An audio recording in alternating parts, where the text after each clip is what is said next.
Oi pessoal, eu sou o evangelista Fábio e hoje nós começamos a matéria de eclesiologia. Estudo sobre a igreja. Será que é somente um templo?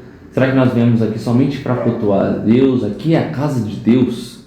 É aqui que ele habita, né? Assim, no prédio? Então, é o prédio onde as pessoas devem adorar a Deus? Aqui é o local certo?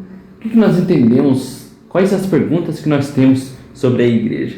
É uma pergunta que é difícil tanto para os crentes, muitas vezes, e imagina quanto para as pessoas que ainda não conhecem a Cristo verdadeiramente. Então, nessa matéria chamada eclesiologia, nós vamos tentar entender um pouquinho, sobre a igreja, o mistério de Deus. No livro da FAESP diz assim: a igreja é o corpo de Cristo, a habitação de Deus por intermédio do Espírito Santo, designado por indivíduo decreto para o cumprimento da grande comissão. Então, primeiramente, na introdução aqui mesmo, já dá para entender que a igreja é formada para um objetivo. Tem um objetivo a igreja. Cada um dos crentes nascidos do Espírito Santo forma parte integral da Assembleia Geral e Igreja dos Primogênitos, os quais estão inscritos no céu. A Igreja do Senhor Jesus Cristo é o organismo que dá vida aos homens sem Deus, através da força propulsora do Espírito Santo. E o seu objetivo é levar as preciosidades daquele que a chamou das trevas para a sua maravilhosa luz.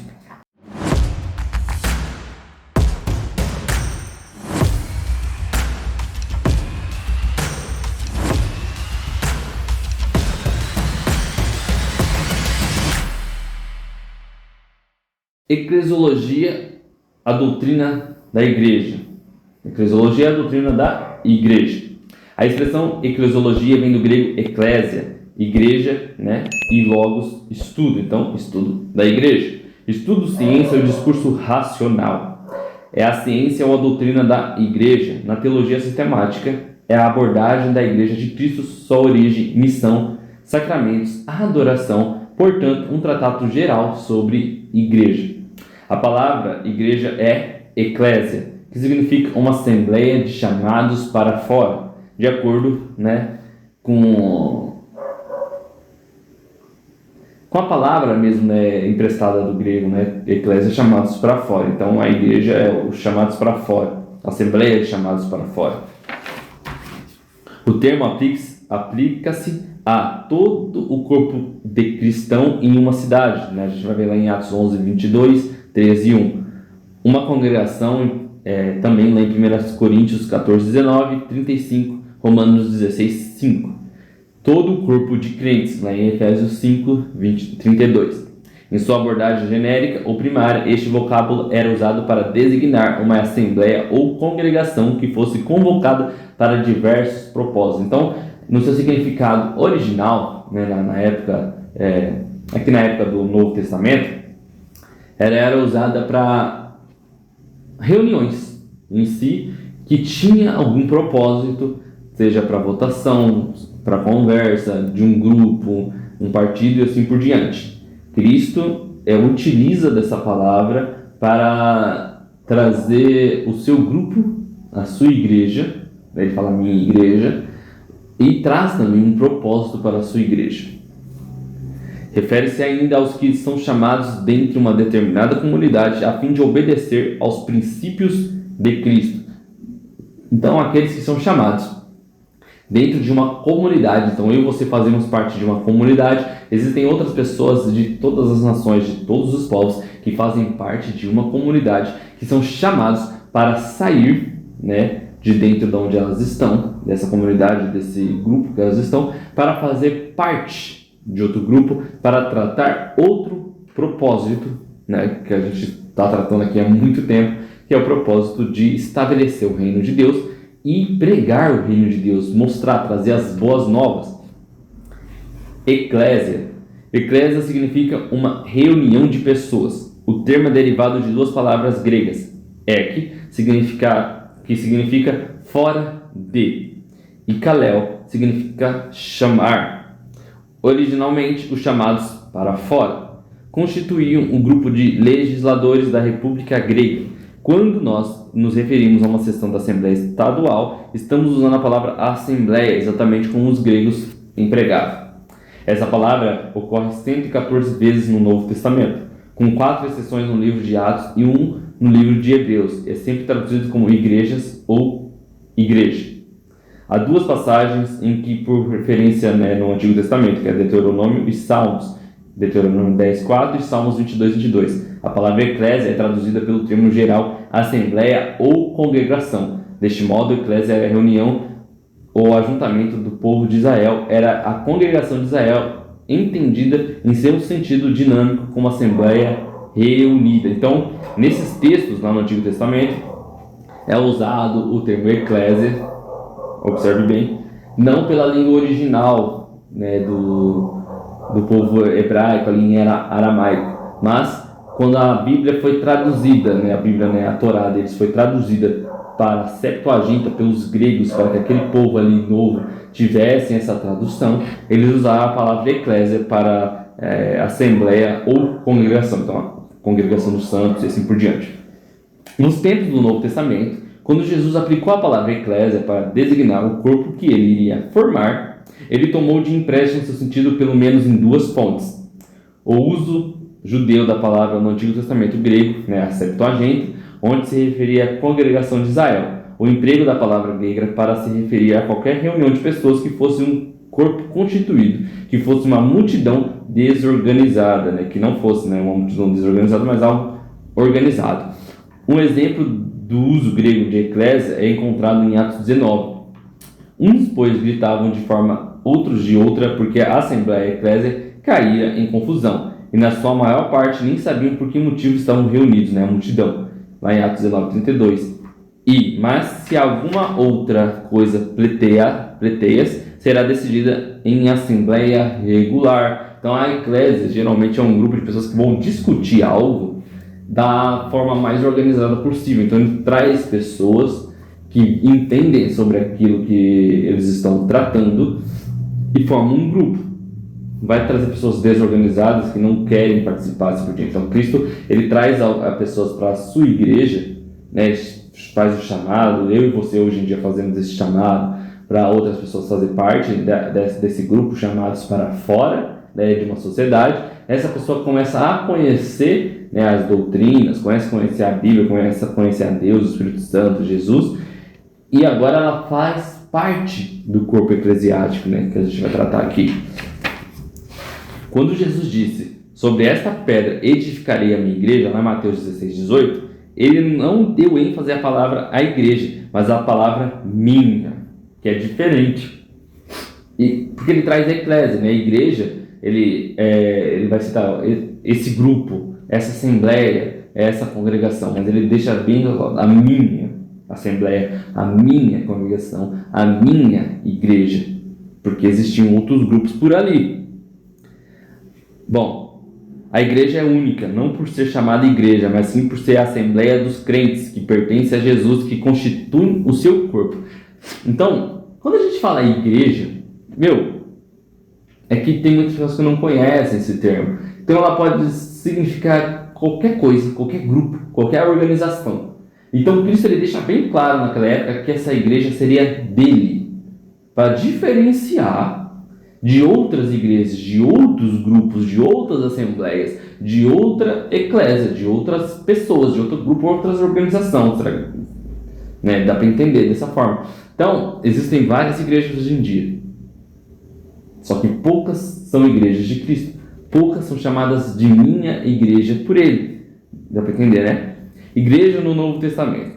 A igreja de Jesus Cristo é dotada de características bastante peculiares, pois, embora seja composta de um grupo de pessoas, o que lhe confere uma identificação organizacional, podendo ser enxergada no espaço-tempo, geralmente descrita como uma organização ou uma instituição. Ela também é referida como sendo um corpo místico ou invisível, constituindo deste modo de maneira alusiva uma referência à união universal da igreja em Cristo.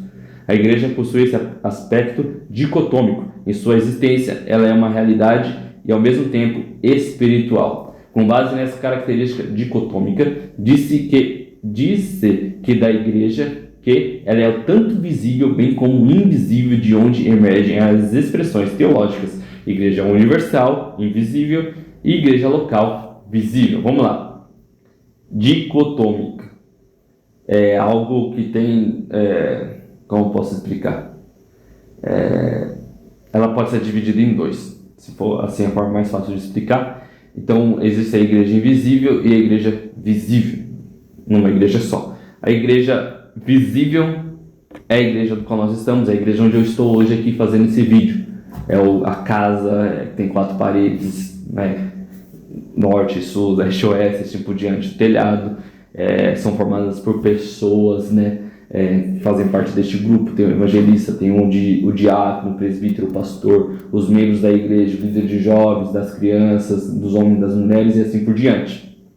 A igreja universal, ela já é composta por todas as igrejas do mundo, então, que fazem parte do corpo de Cristo. Por isso que nós sempre vamos pregar para que as pessoas se convertam, não para que as pessoas venham para a nossa igreja, e sim que elas se entreguem ao reino de Deus e vá para a igreja mais próxima da Bíblia, a igreja que esteja mais próximo da casa dela, para que ela possa participar de tudo. Isso é a igreja universal de verdade. Igreja como organismo. A igreja é o corpo místico de Cristo, do qual ele é o cabeça e os crentes regenerados são os membros. Está lá em Efésios 4, 16 e 18. Quando utilizada a analogia do corpo, logo deduz-se uma união de membros, formando um conjunto, o que os gregos denominavam de soma. É também, numa linguagem científica, um conjunto de células reprodutivas. Este conceito se aplica bem à igreja na qualidade de corpo de Cristo, que cresce e se reproduz dia a dia. Igreja como organização. Uma igreja local é um grupo de crentes batizados, reunidos pelo Espírito Santo, com o propósito de obedecer aos princípios e preceitos da palavra de Deus, além de ser uma instituição jurídica perante a sociedade, distinguindo-se por sua idoneidade e comportamento, revelando na vida e no cotidiano de cada cristão, né? A igreja como organização, prédio. Tal como já fundamentado, essa reunião é chamada de Assembleia dos Santos, porque por sua vez, em detrimento ao seu crescimento com base no querigma da igreja, ou seja, seu caráter proclamador tem não só reunido cada vez mais fiéis, mas, à medida em que cresce e se espalha pela terra, anunciando o governo do Messias, organiza-se para melhor gestão tanto das pessoas que o compõem, bom como para gerir seus recursos, sejam eles materiais, intelectuais ou humanos. A igreja é uma assembleia do povo convocada em lugar público, uma assembleia de cristãos reunidos para culto, uma companhia de cristãos, né? Uma reunião de cristãos, reunião daqueles que, tendo em Jesus Cristo sua esperança de salvação eterna. A totalidade dos cristãos espalhados pelo mundo de modo abrangente, todos quanto adoram a Deus e seu Filho Jesus Cristo. Igreja invisível e visível. A igreja invisível, do latim invisibilis, é a corporação de crentes em Cristo de todas as épocas e eras, vivos e mortos, que estão diferentes do mundo em virtude da vocação que receberam de Deus. A igreja invisível expressa a união mística de todos os crentes em todas as épocas, um corpo espiritual. Então a igreja invisível é a igreja formada pelo cristão lá da época de Cristo até o cristão da vinda, que vai se converter na vinda de Cristo, até mais, dependendo. Então, essa é a igreja que Cristo enxerga, a igreja invisível. Tem o cristão da casa da bênção, tem o cristão da Deus de amor, o cristão da Assembleia de Deus, o cristão da PIBA, da presbiteriana e assim por diante. Deus olha e fala assim: essa é a minha igreja, uma igreja única. A igreja visível, do latim visibilis, que se pode ver, é o mesmo que a igreja organizada ou institucional. É a igreja representada diante da sociedade, politicamente organizada, é a igreja formal ou visível. Então a pessoa passa na porta e vê lá a placa da igreja X. Essa é a igreja visível, do qual ela vê pessoas, ela vê gente cultuando a Deus, né? A igreja local. O termo igreja local, do latim locale, significa uma comunidade de fiéis que se reúne num determinado lugar para adorar a Cristo. É dentro da igreja local e encontra-se também a igreja visível e invisível. Então, gente, vamos lá. Para você ver o que foi falado aqui agora. Que dentro da igreja local encontra-se também a igreja visível e invisível. Então nós temos um prédio que é a igreja local. Estamos aqui em Atibaia. E aí tem a igreja visível, onde a gente consegue observar que existem pessoas que fazem parte do corpo de Cristo. E também existe a igreja invisível. Por que a gente diferencia isso? Porque dentro da igreja local tem pessoas que não são salvas. Tem pessoas que perderam a salvação. Tem pessoas que dia após dia elas traem a Cristo e desejam não fazer mais parte deste corpo. Só não sai da igreja porque tem gente que acha bonitinho ser cristão. Acha bonitinho ser crente. Acha bonito servir a Deus. Então sim, tem pessoas que vão viver na igreja pro resto da vida que não vão ser salvas.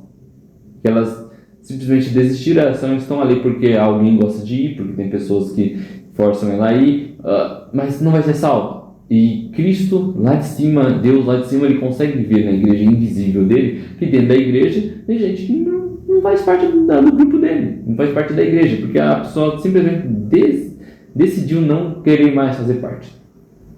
Pecado e assim por diante, a pessoa simplesmente não acredita mais, está ali por conformismo, conforto. A igreja local é uma organização neotestamentária de grupo de crentes em dadas localidades. São caracterizados por confessar a fé, disciplina de vida, obediência ao batismo, união à pessoa de Cristo, ter ministérios dados por Cristo, guardar o memorial da morte de Cristo, voluntariamente cooperar e comungar uns com os outros.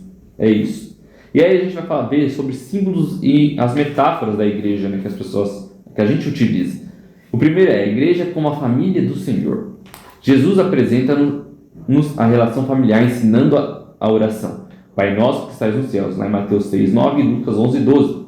Deus, o Pai de nosso Senhor Jesus Cristo, é também nosso Pai. Então nós fazemos parte dessa família. Da mesma que as famílias geralmente orgulham do seu nome, da mesma forma, né, a família da igreja glorifica o nome do Pai. Assim como as famílias recebem a herança do Pai, a igreja aguarda a herança prometida pelo Pai Celestial. Do mesmo modo, como as boas famílias observam um certo padrão de conduta, existe uma norma estabelecida de comportamento para a casa de Deus. A igreja como uma comunhão de crentes. O termo grego para comunhão é koinonia, que significa aqueles que têm algo em comum. Koinonia foi aplicado à igreja referindo-se àqueles que tinham uma salvação comum mediante uma fé comum em Deus e em seu Filho Cristo Jesus. Então, a igreja é onde os crentes eles são iguais. Então, tem rico, tem pobre dentro da igreja, tem gente que tem menos, tem gente que tem mais, tem gente que fala uma língua, tem gente que fala outra língua, tem gente que trabalha num lugar, tem gente que não trabalha, tem gente que estuda, gente que não estuda, tem todo tipo de pessoa dentro da igreja. Porém, a fé comum, a fé em Cristo, deixa essas pessoas no mesmo nível. E isso torna as pessoas uma semelhante à outra, traz a comunhão e faz com que as pessoas vivam bem, né? Deveria fazer pelo menos. Quando o externo da vida delas entra em jogo, aí isso acaba atrapalhando muitas vezes. Por isso, é mais fácil a gente olhar para aquilo que nos fazem ser semelhantes do que aquilo que nos faz ser diferente. Porque quando nós olhamos para aquilo que nos faz semelhante, nós conseguimos viver na plena comunhão, amando uns aos outros, né? Doando-se uns aos outros e ajudando a cuidar um dos outros. Igreja como uma equipe de atletas também, porque Paulo utiliza muito isso, a gente viver, lutar pela fé e assim por diante. Ele vai falar sobre o atletismo. Quer ver? Os eventos esportivos eram tão comuns no mundo grego e romano como são hoje. Paulo, observador atento, empregou várias vezes a metáfora do atletismo. A passagem com a metáfora esportiva que a melhor se aplica à igreja é estar firmes em um só espírito como uma só alma, lutando juntos pela fé evangélica. O termo grego traduzido lutando juntos é sunatre, de atleu, o nosso atletismo, significando competir como atleta, e san, que significa com, ou junto. Paulo quer ouvir falar que os filipenses estão unidos, jogando como uma equipe. O maior avanço é o crescimento da igreja não resultou de esforços individuais, mas do reforço mútuo e trabalho em equipe. A igreja só cresce se a gente trabalhar em equipe, junto com outras igrejas, junto com outras pessoas que a gente acha que é diferente, que falam diferente, porque nem todo mundo vai ouvir eu pregar, às vezes vai ouvir outra pessoa, nem todo mundo vai sentar para escutar a forma que eu falo, mas aí escutar a forma que outra pessoa fala e assim por diante. A igreja como um exército do Senhor. A ideia da igreja como um exército provavelmente não agradaria a muitos, especialmente os jovens. Todavia, a Bíblia frequentemente refere-se à batalha contra os poderes das trevas, em que a igreja está envolvida.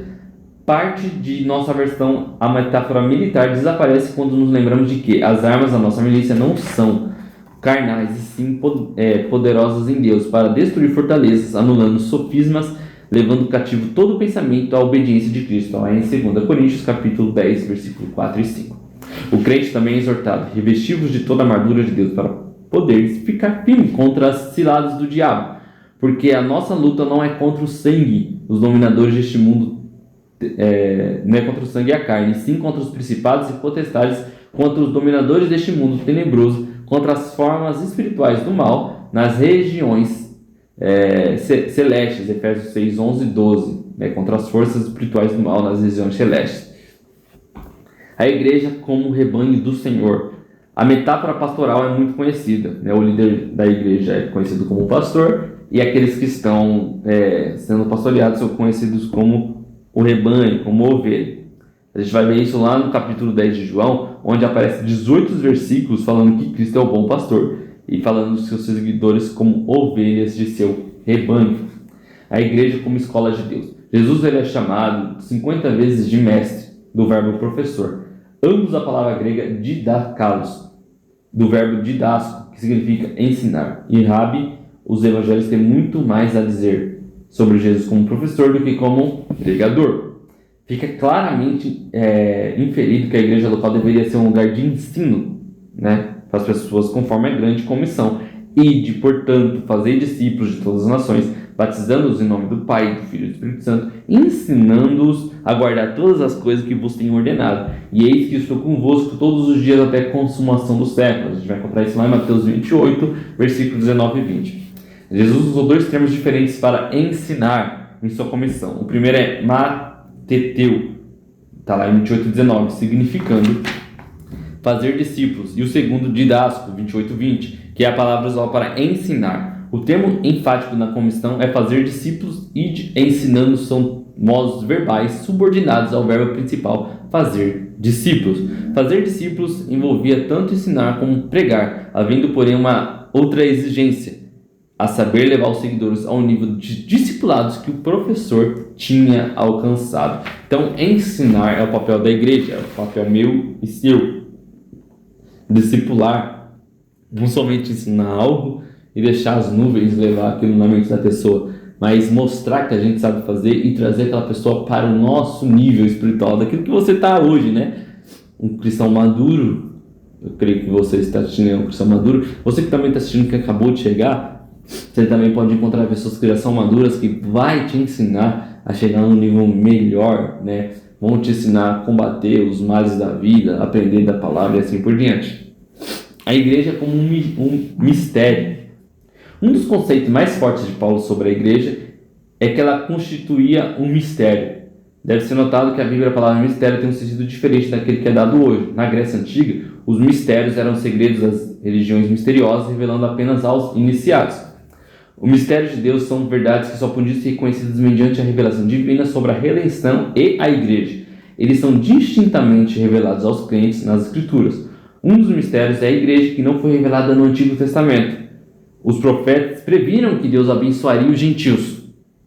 Só que não revelaram que os crentes fariam parte juntamente com Israel do corpo de Cristo. Então, esse era um dos mistérios de Deus. Ele só foi revelar isso no Novo Testamento, que a igreja faria parte junto com o povo de Israel, do mesmo corpo, junto com o Messias e o Cristo deles. A igreja como um sacerdócio real. Vós, porém, sois raça eleita, sacerdócio real, nação santa, povo de prioridade exclusiva de Deus, a fim de proclamar as virtudes daquele que vos chamou das trevas para sua maravilhosa luz. Está lá em 1 Pedro 2:9. A igreja não precisa mais de sacerdotes no sentido do Antigo Testamento, a fim de oferecer sacrifício de animais. Cristo já fez isso de uma vez por todas, então a gente não precisa mais de um sacrifício. A igreja, porém, oferece sacrifícios espirituais. Então a gente vai falar de adoração, ação de graça, louvor, assim por diante. A igreja também intercede e ora pelas autoridades e por todos os homens. Então não precisa mais de um sacerdote para orar, como eu posso dizer, interceder pelas pessoas, porque a igreja faz isso. Uma das grandes verdades da igreja é a do sacerdote de todos os crentes. Cada crente em Cristo tem acesso ao trono de Deus pelos méritos de Jesus, porque por ele ambos temos acesso ao Pai. Está lá em Efésios 2, 14 e 18. Então eu não preciso mais de alguém que me leve até a Cristo. Eu mesmo posso ir até a Deus. Eu mesmo posso ter um relacionamento com Ele. Eu mesmo posso orar. Antes não podia, agora posso. Pode Cristo. A igreja, como noiva de Cristo, ela fornece um padrão de relacionamento entre maridos e esposa cristão. Então, a gente vai entender aqui por que a igreja é chamada de noiva e por que Cristo é o noivo da igreja.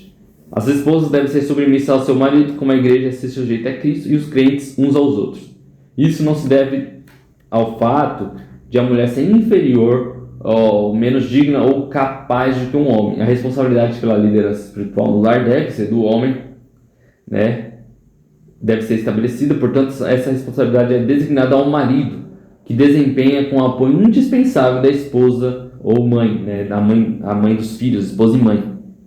Então, mesmo sendo algo do homem, a esposa é indispensável para que isso aconteça, porque obviamente o homem é falho e depende da mulher para ajudá-lo. Os maridos devem amar suas mulheres como Cristo ama a igreja, como ama a si mesmos, e até o ponto de morrerem por ela. Se marido e mulher obedecerem a este padrão, ninguém fica em desvantagem no relacionamento conjugal. Então, essa figura relata o grande amor de Cristo tem pela igreja como sua própria noiva e que a igreja experimenta aguardando a vinda, né, de seu noivo. Glória a Deus.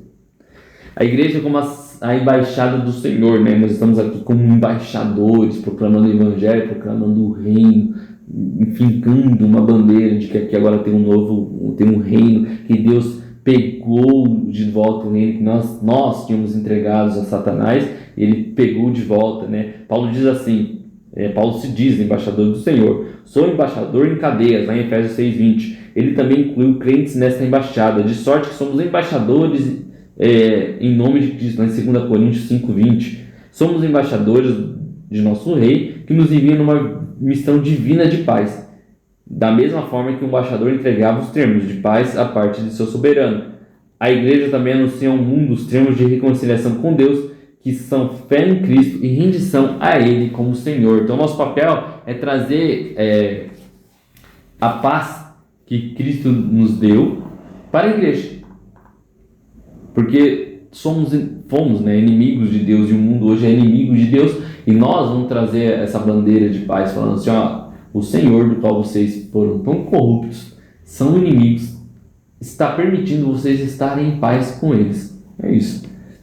A igreja como santuário do Senhor, né? A igreja é o santuário do Senhor, ele habita onde seu povo está reunido em seu nome. Está lá em Mateus 18:20. A igreja como um grupo de peregrinos, né? A gente entender que aqui não é o nosso local, que nós temos uma casa, que nós estamos aqui de passagem, né? No entanto, embora peregrinos, os membros da igreja foram comissionados para testemunhar este mundo e ganhar os seus cidadãos para o reino de Deus. O alvo do crente é a cidade de Deus vindoura.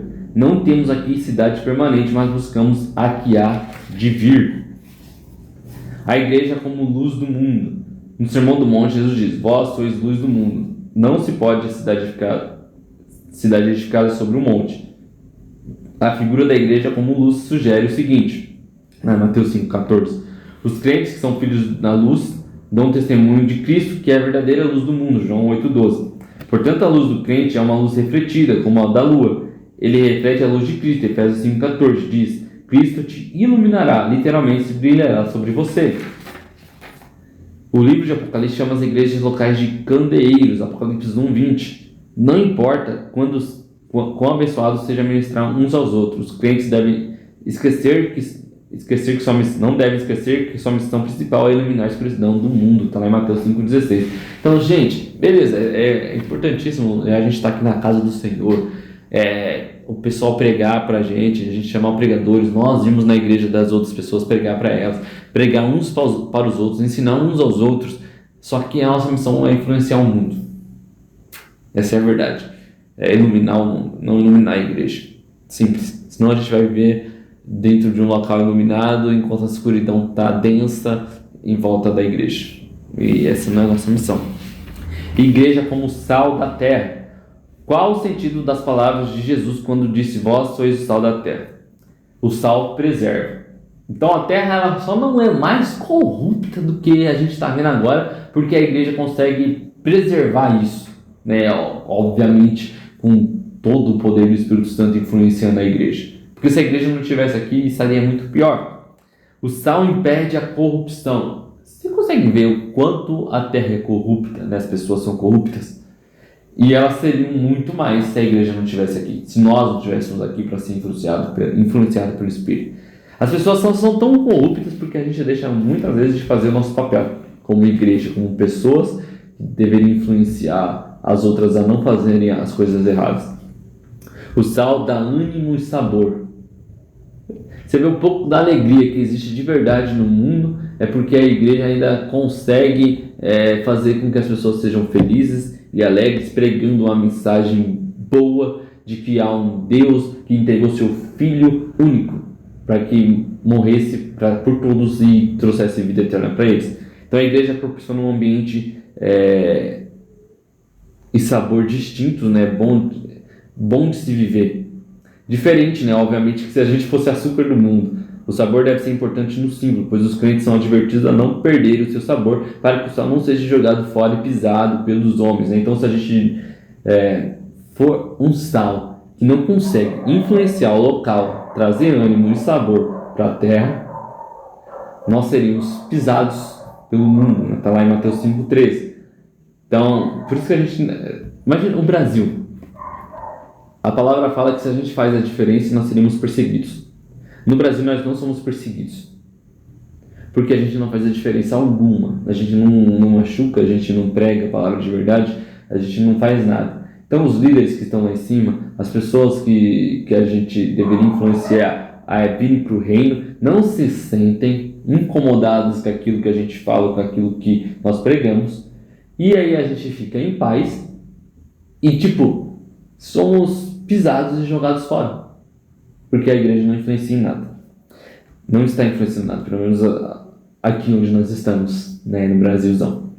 A igreja não é só sal do mundo, ela deve manter também sua qualidade salgada, a fim de reprimir a ambição egoísta, as desavenças, né, e tudo mais que pode acontecer. Então, o papel da igreja é tentar evitar que existam confrontos, desavença entre líderes, entre pessoas. Óbvio que tem política por trás, mas você vê que estava tendo guerra até agora lá entre a Arábia, o pessoal da Arábia ali, o Irã, Israel, os Estados Unidos.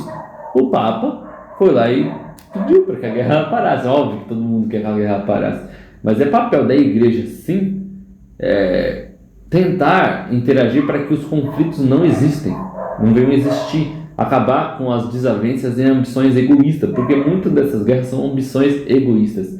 Então, eu creio que esse vídeo, já o inicial, ele geralmente é mais longo, obviamente, dá para a gente entender mais ou menos o que é a igreja, qual que é o papel da igreja, né? Vai vir mais vídeos por aí. Eu peço que você veja esse vídeo, compartilhe esse vídeo, curta esse vídeo, que você possa entender o que é o papel da igreja. E quando eu falo igreja, gente, em nome do Senhor Jesus, entenda que quando eu falo igreja, é você fazer parte de um grupo de pessoas que participam da mudança do reino, desse reino que nós estamos trazendo, o reino de Deus, né? Sobre o prédio. Em nome do Senhor Jesus, entenda dessa forma, que você faz parte disso e que você tem que se sentir privilegiado de fazer parte disso. Glória a Deus.